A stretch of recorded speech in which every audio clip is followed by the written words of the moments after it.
Hello, I'm Matt Kelly. And I'm Matt Dancona. And this is the Two Matts for the week ending Friday, the 19th of January, with special guests Christopher Walken, Al Pacino, and Donald J. Trump, it says here. I don't know why. You'd have a podcast. This will all work itself out. A podcast about two guys. Two guys. Two guys asking for a cappuccino. I'm not sure whether that's Walken, Pacino, or Trump. You're doing. It's all. I mean, they all allied into one. It's a beautiful primary. Beautiful primary. Two guys. No. One of them called Matt. Yeah, brilliant man. Nikki Haley, great guy. Terrible impressionists. Terrible impressionists. What did we talk about? What are we going to call the? Well, as you can see, we're slightly suffering from Trump derangement syndrome, listeners. That's a great title. Yes, and Trump derangement syndrome. Well, I mean, it's what the liberal side of the track is always accused of by the MAGA faction. So why don't we embrace it? Let's do that. Trump derangement syndrome. Okay, perfecto. This is the Two Matts, episode 29, Trump derangement syndrome. Enjoy.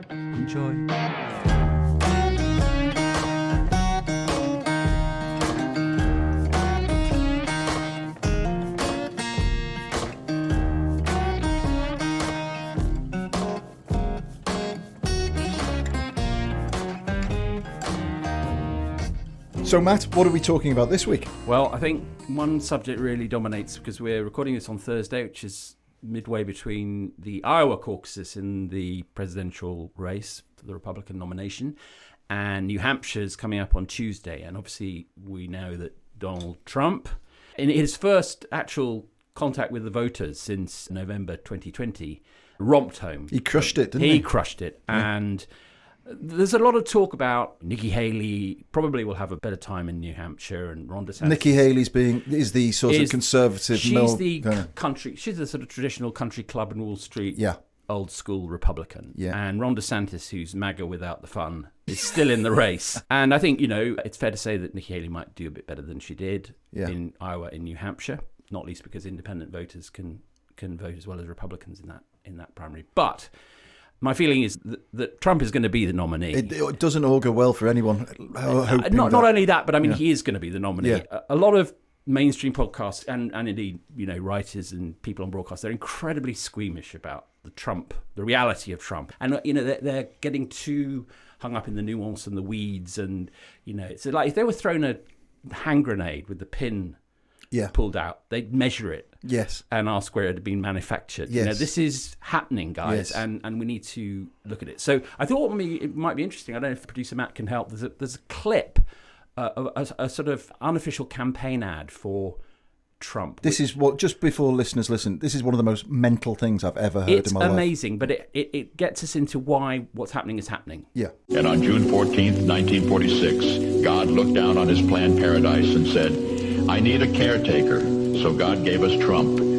God said, I need somebody willing to get up before dawn, fix this country, work all day, fight the Marxists, eat supper, then go to the Oval Office and stay past midnight at a meeting of the heads of state. So God made Trump. I need somebody with arms, strong enough to rustle the deep state, and yet gentle enough to deliver his own grandchild.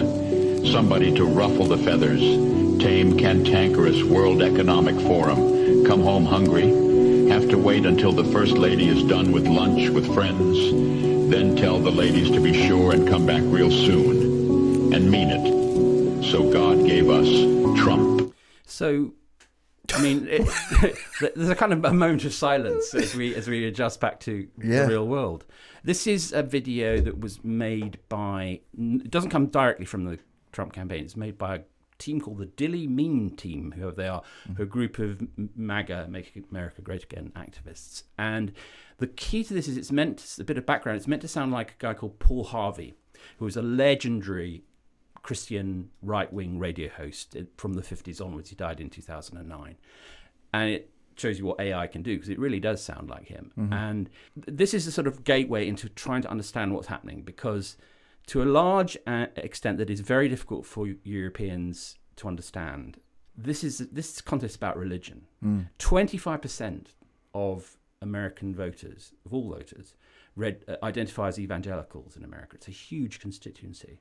And they have come to see Trump in a kind of almost messianic light. or as a sort of flawed crusader. This, very odd. There was a Persian king called Cyrus who helped release the Jews from Babylon in the book of Isaiah. And so they see Trump as a sort of flawed outsider who's nonetheless helping the pure of heart. So when we listen to that and we hear like a comically overstated joke, a lot of people are listening to that and thinking that's literally true. God has given us Trump. Yeah, they are. And now, of course, there are lots and lots of Americans, and we know Americans like this, who will hear that and think the same, think this is crazy. But it doesn't land in America in the way that it would in the UK or most continental Europe.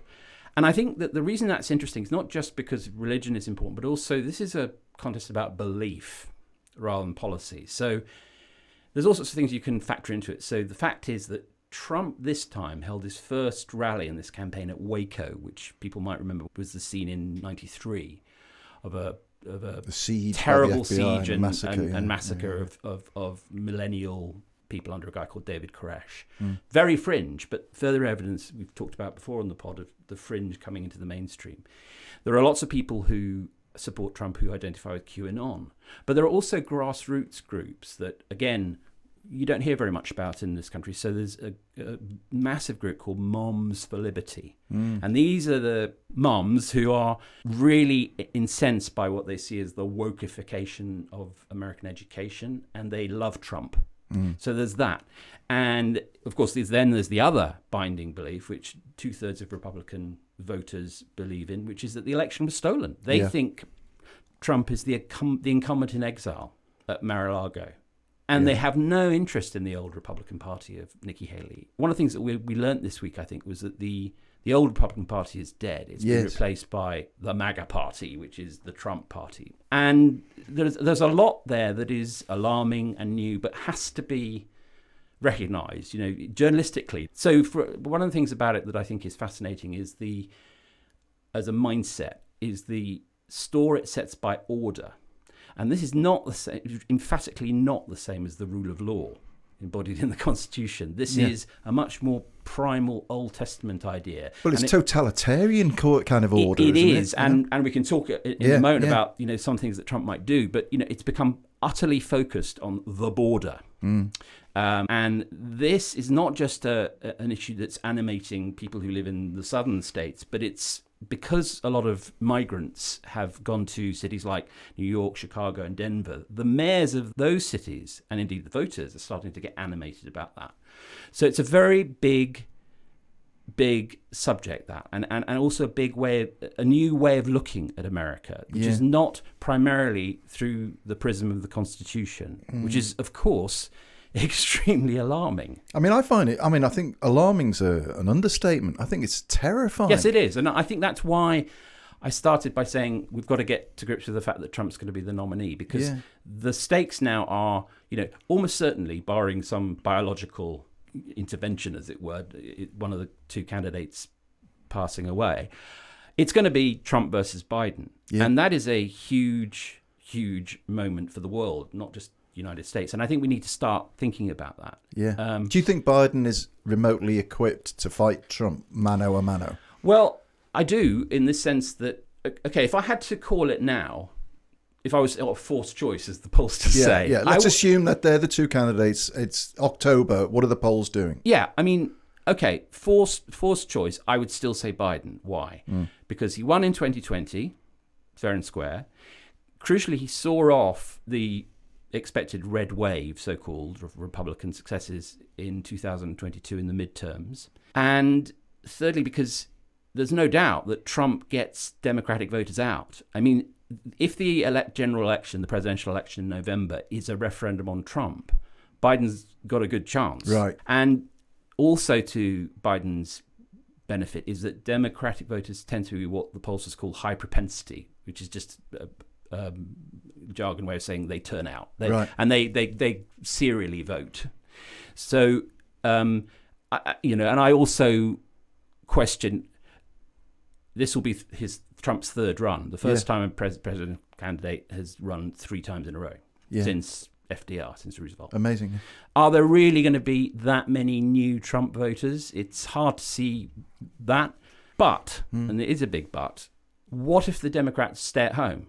I mean, a lot of young voters are angry with Biden about Israel. Yeah. The poor are fed up with being told by Biden's team that they should feel grateful for being better off when they don't feel it. What if the Republicans run hard on Kamala Harris becoming president if Biden dies? Well, what if Biden, who is a visibly old man, and we've talked about this in previous podcasts, and doesn't look as sharp as he did 4 years ago, 8 years ago. I mean, who does at that age? But he visibly looks in decline. Yeah. What if he makes a complete arse of himself in the run-up to the election, the debates? If he stumbles, can't find his way off the stage? You can already see Trump pointing these out and going over and over. And it's no accident that the Biden campaign team has yet to agree to a debate with Trump.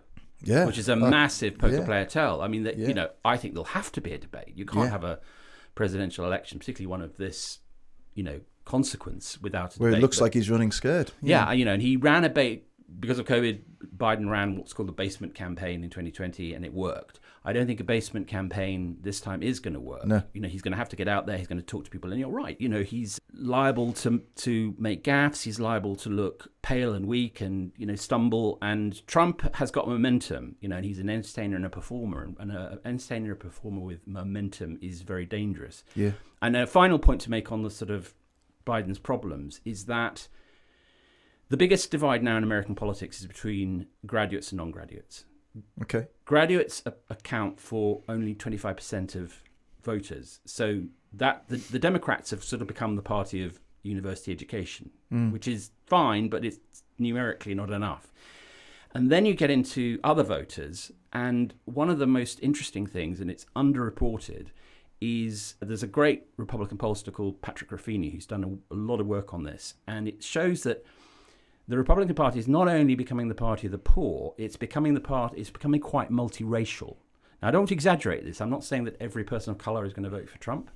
I'm not saying that every Latinx person is going to vote for Trump. No, but there are plenty. But there are plenty of them, and also, as repeated polls have shown, young people, plenty of them are what is lazily called woke, but a lot of them are also coming around to authoritarianism and a lack of faith in democracy. So all I'm saying is that forced choice, I would still say Biden, but there are lots of reasons to be concerned. Let's dig into the concern a bit, because as you opened, the sentiment being that a lot of used the word squeamish about describing exactly what this man represents. And I think personally we've seen enough over the last decade, but we've seen enough in the last 2 months to point to this guy and say, no, he's more than just a hardline conservative with a dodgy history. This guy has got a real authoritarian streak about him. Yeah. That goes towards what you'd start to call fascism, the way that he speaks. I mean, some extraordinary, outlandish outbursts. Oh, they're incredible. I mean, he said he was calling for the death penalty for the Joint Chiefs of Staff the other day. No, exactly. So one of the interesting things in this is that normal rules would say that a twice impeached president who's already been found guilty of sexual assault and faces 91 felony charges, which is quite a lot in anybody's book, isn't it? It's a fair number. Would be just out of the picture. Yeah. I mean, it wouldn't even be an issue. But what's fascinating, you dig back into the polling, he was neck and neck with Ron DeSantis, the governor of Florida, until the indictments began. Uh-huh. And then he shot ahead. Because he's brilliant at using the attention, isn't he? Exactly. But also, he's using the indictments as a metaphor for the voters' sense that they are getting a raw deal and being persecuted. That's it. Yeah. So he is presenting Biden as an enemy of US tradition, of the family, of decency. He's going hard on the idea that schools are filling children's heads with, transgender ideology and critical race theory and all this stuff.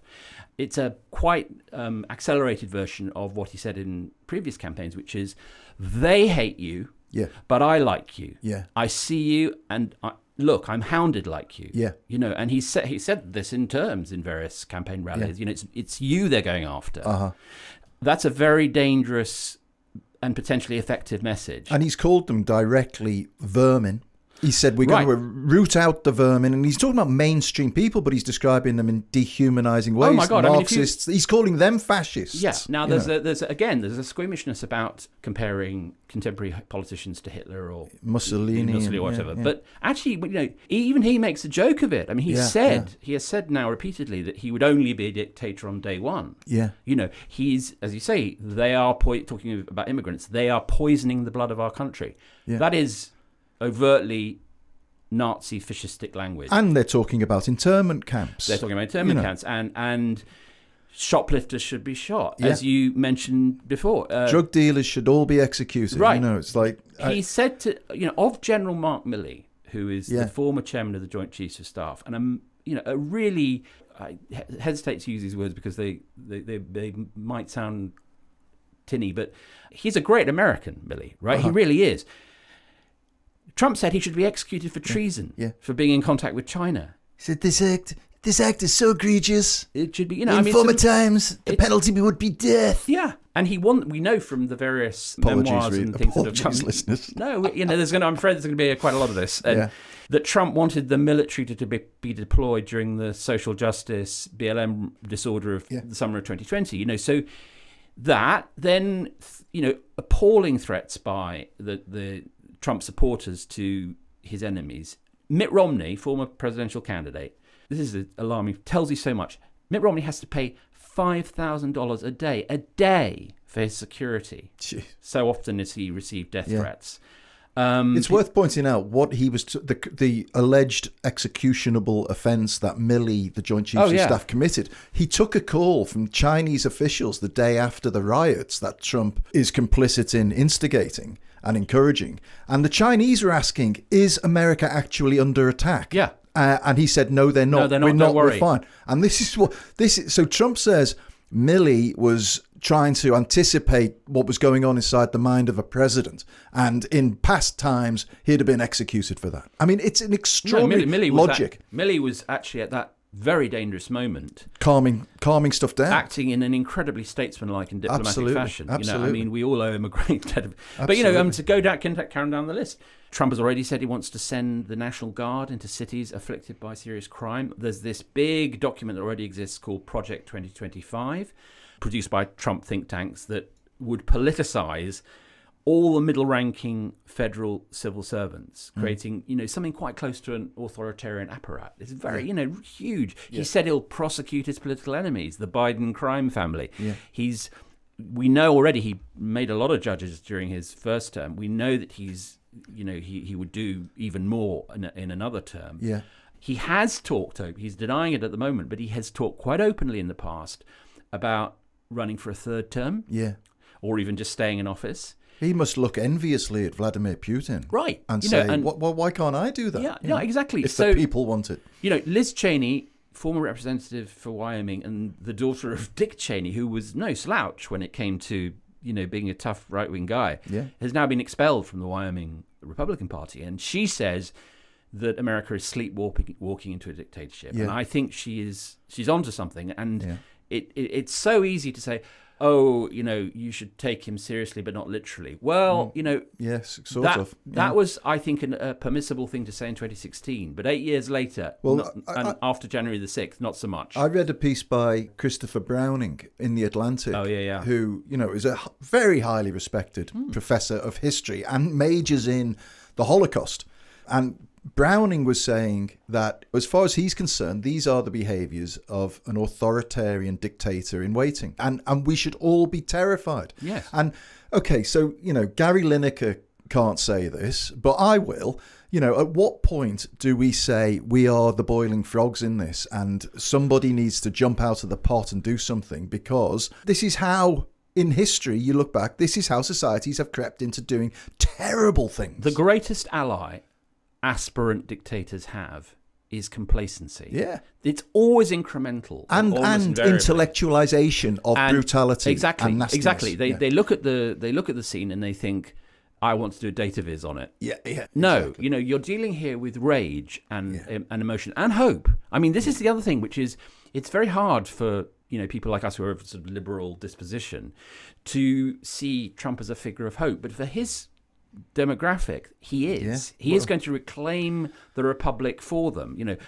Make America great again. 'Twas ever thus. Ever thus. Make Germany great again. Could have been a slogan in the 30s. A sidebar to all this, which may not be a sidebar, is even if he loses, I was looking into where we are with the militias in America. And you might, you recall the Proud Boys and all these other groups were very important in the 2021 January the 6th riots. Well, there's a whole new, I wasn't aware of this, iteration of militias called the active clubs. Have you heard of these? No. Okay, run by a very dodgy guy called Robert Rundo, and there are at least 50 of them. It's like Fight Club, the Chuck Palahniuk book and very good David Fincher film. They bring people in on the basis of mixed martial arts and fitness. God. So they say to young white men, come here and we'll train you in fighting, and then they indoctrinate them surreptitiously in white nationalism, what they call white nationalism 3.0. When you put that together with Trump calling the January 6th convicts hostages, he calls them hostages, and the fact that a third of Republicans agree that, quotes, true American patriots may have to resort to violence in order to save our country, you have a very, very, fissile brew there. Obviously, I'm rooting for Biden. But even let's explore that for a second. What happens if Biden wins, do you think? That's what I mean. Trump's not going to just shuffle away into a cave somewhere. Already, if you look at what Trump's team are putting out on social media, they're already pitch rolling or, preparing the ground for another Stop the Steal campaign, because there was a tile the other day on Instagram from Trump's people saying the hard left is willing to do anything by electoral intervention to stop Donald J. Trump. So they are, as he has done in the past, and people didn't listen, they are preparing their way for another round of this. Now, America is in a pretty bad place still, at least psychologically. I mean, actually, economically, it's doing pretty well. Yeah. But what's scary is that the trajectory being good is absolutely not translating into credit given to Biden. That's in a way, if you do want to go for data points, that's the most scary thing. Is that the incumbent president, who's actually been, with barring the disaster of Afghanistan withdrawal and a few other things, he's actually delivered quite a lot. So the things you would normally get credit for, old it's politics, not working old anymore. Politics saw politics as a branch of economics. It's the economy, stupid. When the economic indicators were doing well, parties would do well. Or if they were doing badly, as in, it's the economy, stupid, was a 92 campaign slogan for Clinton. And it was, it's not doing well enough, therefore time for a change. So I think the biggest problem, Biden needs a narrative. And I suspect his best hope is stop Trump. The whole world should be thinking in those terms now. Is a consolation or a silver lining or something to, a straw to cling to, the fact that Trump is such a singular individual that once he's gone, in whatever way he goes, you don't think so? Not at all. This is the beginning of something new. I mean, I did a column last year about Vivek Ramaswamy, who threw in the towel after Iowa and backed Trump. And, he's under 40. He's the first millennial Republican candidate. And he is batshit. I mean, he's a tech bro, very, very wealthy investor who I think did this in order to establish himself as a national public figure. But he is America first, he is MAGA, he is full of conspiracy theory talk. This is the future. Even if Trump dropped dead tomorrow, of course, they would struggle because you always need particularly movements like that, which are personality cults, you need another guy. But the idea, which was very prevalent after Biden won in 2020, which was that's it, it's all over, it's fine, Trump will fade from memory, he'll go to Mar-a-Lago and die at some point.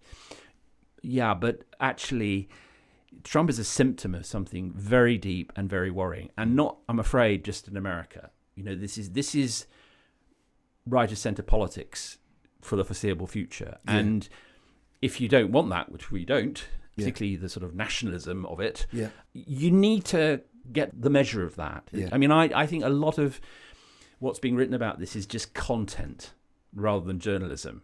It isn't really interesting how well Nikki Haley now does in New Hampshire. There'll be a lot of coverage of it. She'll probably do better than she did in Iowa, and everyone will say, oh, it's a race. It isn't. Move on. Sometimes you have to acknowledge that the thing you don't want to happen has already happened. Yeah. The big battle, and it's a battle for the world, because if Trump wins, it won't just be America, it'll be international trade, it'll be the Middle East, it'll be Ukraine, it'll be China, it'll be climate change, it'll be NATO. Everything that we care about on a global scale will be suddenly up for grabs. One of his 3-word campaign slogans is "Drill, baby, drill." Drill, baby, drill. He's, when he was asked about the being dictator for one day gag, the 2 things he said he would do is mass deportation, closing the border on this one day, and the second was drill, baby, drill. Yeah. So he's get saying as much oil out the ground fossil as possible. fuels and xenophobia. So that's a pretty big signal. I mean, I think. So I think. I mean, obviously, all that is depressing, but I think the only way of moving forward is to take it on the chin and move forward on that basis. You know, the worst thing that people who are interested in the future of America and therefore the future of the world, because it is still the only superpower, it's going to be Trump versus Biden. Yeah. And you have to keep that in your head. And one more thing, if our listeners are interested in the religious dimension, there's a fantastic book which came out late last year by the Atlantic's Tim Alberta, called The Kingdom, the Power and the Glory, which just tells you everything you need to know. It's Brilliant. A fantastic primer on the oddity and weirdness of this. Brilliant. Well, we'll put a link in the show notes. And while I remember, I must thank all of those who wrote in offering venues for the Two Mats live. It's so good, isn't it? Yeah, no, I mean, literally dozens and dozens of offers of school halls, church halls. We can't wait. So we'll get back to you all this week. I'll write back to you all, but it'll take us a little longer to plan our kind of tour of Britain. But we're coming. Tour T-shirt, I think, as well. We need a tour T-shirt. No sleep till Highbury. No sleep to Rotherham. Okay. See you in a few minutes. Thank you, folks. Thank you for listening to the Two Mats podcast, brought to you by The New European. The New European is the paper standing against the kind of right-wing, nationalistic, corrosive politics and media that we've seen drag this country down over the last few years. And if you want to do something positive about the state of the nation, then support our independent journalism. And you can do it for less than £1 a week. For £1 a week, you get all of the digital offering and our great new app. But for another £1, you can get the newspaper delivered every single week straight to your door. And that's a saving of more than 75% on the cover price. And it's the best way to support what we do. So please consider subscribing. Just go to www.theneweuropean.co.uk/2mats. That's the number 2, MATTS. There's a link in the show notes. And it'll be the best spent £1 a week you make this week. In this year of all years. In this year of all years. Go for it. It makes sense. So, Matt, there was a big media story, or certainly a big enough media story this week for those of us who are interested in national newspapers, which is, I recognise, a waning interest. But it was the departure of Alison Phillips as editor of the Daily Mirror. After 6 years. And I was fascinated on your take on this, because you were at the Mirror for, 18 years? I was at the Mirror for 18 years and ran their websites for a bit at the end of my career there, and worked with Alison very closely, actually. Brilliant journalist, and will be a big loss. But it did occur to me that there is an important element in the decline of the Daily Mirror specific to media plurality in the UK, which is there is no mainstream voice of the left or the centre left. You know, you've got the Daily Mail and the Sun and the Express marching on the right, and very effectively. And the Telegraph quite middle brow now. Telegraph coming down to meet that middle market. And on the left, you've got The Guardian, and which is obviously a very big website, but it certainly doesn't speak to what we would once have called working class Britain. It's uber middle class. Yeah, it's the definition of middle class. And so it's why the Red Wall happened. It's exactly right.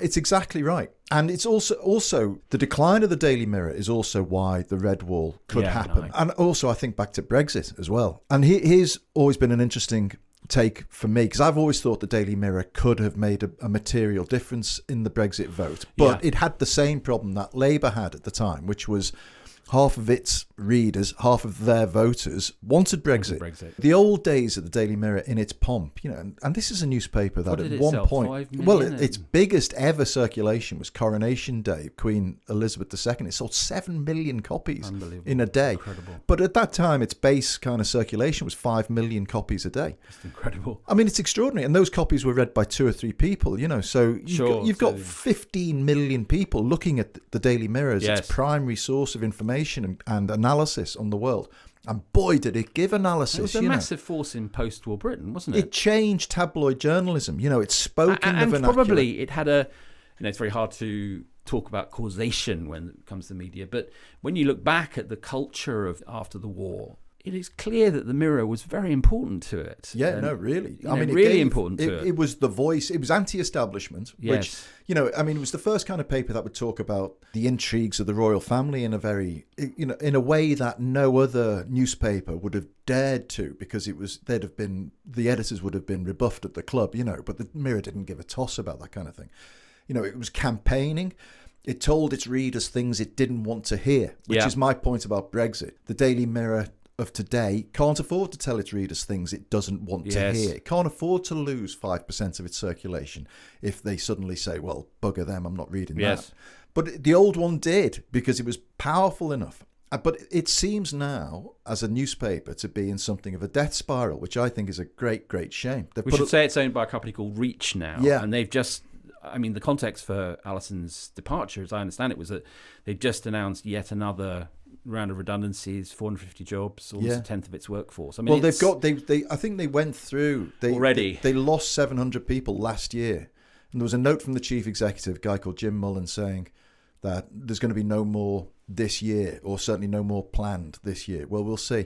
The extraordinary fact about the Daily Mirror is that last year it made £95 million profit. That business, right? How can a company, this is the question any rational, sane person would ask, how can a company that makes £95 million profit be in such a parlous state when it comes to its newspaper audiences? And the answer is, it's owned by shareholders and investors in the US who are demanding dividends.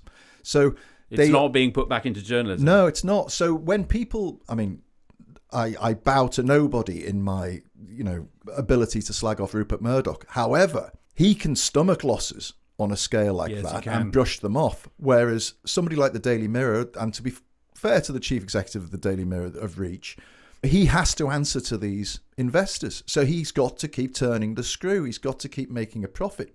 The crying shame is that without that popular voice, the mass market, the vigorous popular journalism, but explaining the world in a position that we'd probably recognise more than perhaps the explanation given by the Daily Mail on a daily basis. For sure. Without that, it's going to get worse and worse, and the views will swing further and further right. Incredibly bad for democracy when a title like this declines. And also there's a horrible irony, isn't there, which is we're probably, it would appear, on the brink of massive election result, which probably will lead to a Labour government, in which the Daily Mirror ought to be an engine of critical dissent, pushing Keir Starmer the right way, making trouble, but basically becoming, one of the hubs you have to read every morning because it's the government. In other words, it should be the most relevant title in the marketplace. Absolutely. In that, and yet you can bet your life that Keir Starmer's comms teams will be more interested in appeasing and cajoling the Daily Mail and the Sun than they will worry about cajoling the Daily Mirror because it's become an irrelevance, And I think that's a mistake. But it is understandable given the steep decline in which at least the ownership group is in. The other interesting side to this story is how much the Mirror Group, the whole Reach, bet on page views as a metric. Right? So let me just explain that a little bit. The New European, for instance, is only interested in people who buy our newspaper or subscribe to our website. Pay us money for what we do. Right? Yep. The Daily Mirror, the Liverpool Echo, all of their local titles, Manchester Evening News, all of these formerly huge, important titles within their communities are reliant on people clicking on their content on their website. and selling advertising on those articles that they click on. And so they are focused exclusively and openly about driving more and more page views. And of course, what people will click on is not necessarily what's important to their community. And also they are therefore at the mercy of the big tech companies. 100. This is the point. So they've lost 48% of their page views over the last year because Facebook decided not to serve. It changes the algorithm, less news, and that's a disaster for advertising revenue. Can you imagine being in a business Yeah. where you're at the mercy completely of an almost whimsical decision by another platform altogether? I'm sure it was whimsical. And suddenly you're staring down the barrel of a crisis. You can just imagine Zuckerberg and his cronies sitting around saying, is news interesting? So now you've got the situation where you've got all of these websites, and Reach is the second biggest publisher of digital content in the UK, second only to the BBC. It's amazing. But anybody who uses their websites will, and I'm not saying anything any rational person wouldn't say, they're practically unusable, because they're so full of adverts everywhere. No, absolutely. There was a story that the former chief editor of the Daily Mirror group, Lloyd Embley, threw his mobile phone against a wall and smashed it because he was so frustrated at trying to use his own website, and it was so littered with these pop-ups, and it reminds me of old internet, actually, in the sense that it's a forest of ads and disruptive, and you think, is the article over? Am I? It's a jumping very around terrible everywhere. user experience. But I'm really sorry about Alison Phillips going, and I really hope that. Well, actually, what I hope is that the Daily Mirror finds a better proprietor. Yes, no, totally, and I'm sure it will. I mean, it can't get much worse than being owned by American institutions, But I have to caveat the whole conversation by saying that when I joined the Daily Mirror in 1996, I can remember Anne Robinson. Remember Anne Robinson? Yes, of course.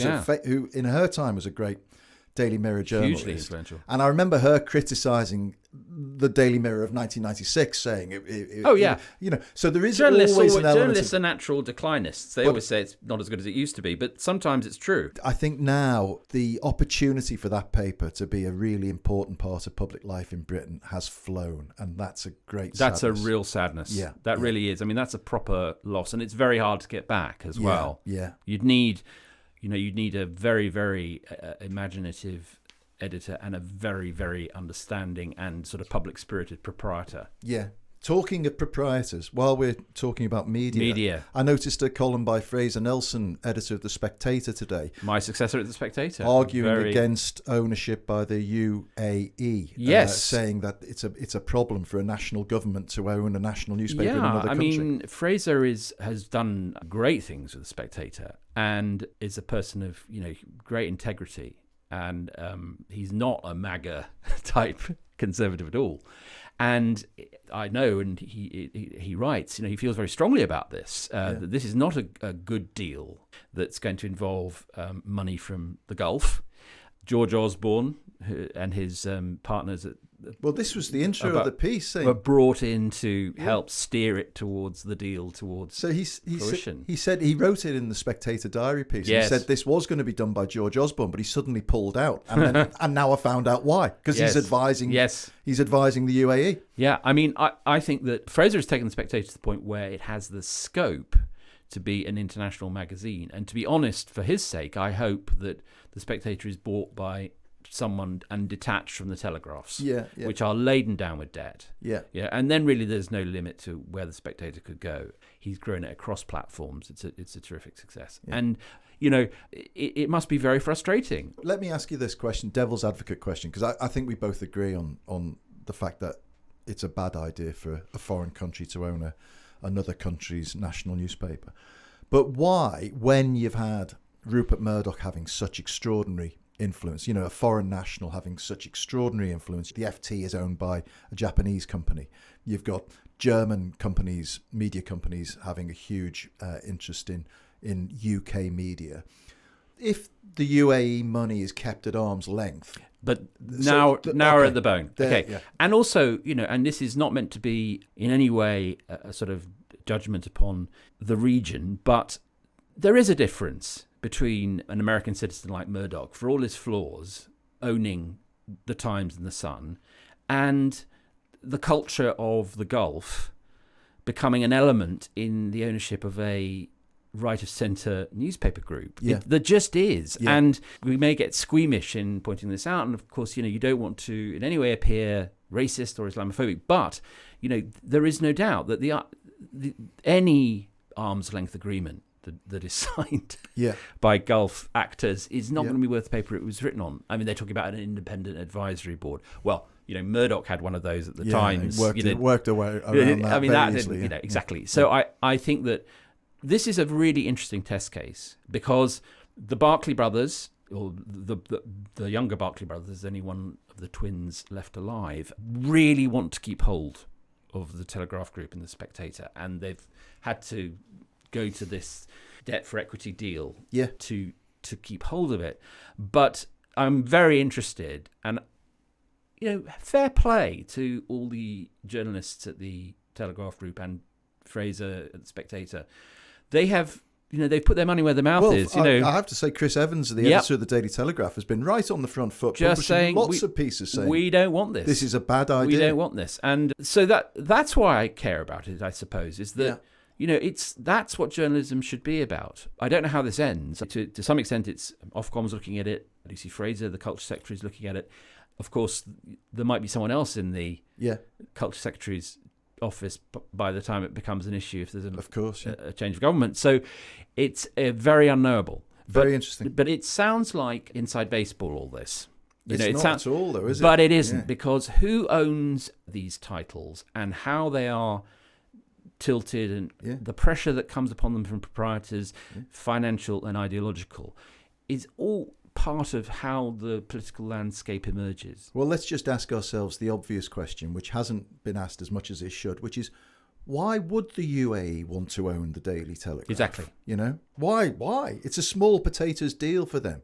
And it's not a vanity. It's not a vanity project. No. It's about influence. It's about influence, and in the same way that China is spending billions and trillions on influence around the world, so are very wealthy governments in the Gulf. And you come up against, if you're interested in higher education, you come up against all the time now. You suddenly discover, in a way that just wouldn't have been true 20 years ago, that professorship is founded by Qatari people, and it's everywhere. Now, we need to calm down a bit, not get hysterical about it, but it is something that needs to be monitored. And in case any new European subscribers are listening to this, I will add the Voltairean disclaimer, which is to say that I disagree with everything the Spectator and the Telegraph stands for, but I'm glad they're there and they're part of the mix, and they should be. We are the duo that went to Jordan Peterson for work, right?